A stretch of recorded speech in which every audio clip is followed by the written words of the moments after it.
దేశంలో అనేక రాష్ట్రాల్లో హిందూ సీఎంలు ఉన్నారు. అట్లాగే దేశంలో సెకండ్ హైయెస్ట్ జనాభా ఎవరు? ముస్లిం సామాజిక వర్గం. థర్డ్ హైయెస్ట్ క్రైస్తవ సామాజిక వర్గం. సరే, వాళ్ళిద్దరి మధ్యన ఒక కాంట్రవర్సీ ఉంది. ఎస్సీలు కన్వర్ట్ అయ్యి క్రిస్టియానిటీలోకి తీసుకున్న వాళ్ళు క్రిస్టియానిటీ అని డిస్క్లోజ్ చేయట్లేదు, ఎందుకంటే రిజర్వేషన్స్ పోతాయి అన్నటువంటిది. అలా కనుక కాకపోతే మేము ముస్లింల కంటే ఎక్కువ జనాభా అంటారు.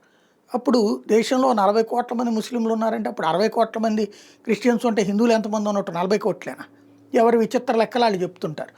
అయితే ఇప్పుడు ముస్లిం సామాజిక వర్గం క్రైస్తవ సామాజిక వర్గం మధ్యన సోషల్ మీడియాలో కొన్ని వార్ నడుస్తుంది. ఏంటంటే దేశంలో హిందువుల తర్వాత అత్యధిక ముఖ్యమంత్రులు క్రైస్తవ ముఖ్యమంత్రులు ఉన్నారు. 3 క్రైస్తవ ముఖ్యమంత్రులు. నిన్న జోసెఫ్ విజయ్తో కూడా కలిపి లెక్కేసుకుంటే 3 క్రైస్తవ ముఖ్యమంత్రులు ఉన్నారు. బట్ ముస్లిం ముఖ్యమంత్రి ఎక్కడున్నారు అన్నటువంటి పాయింట్ని రైజ్ చేసుకొస్తున్నారు.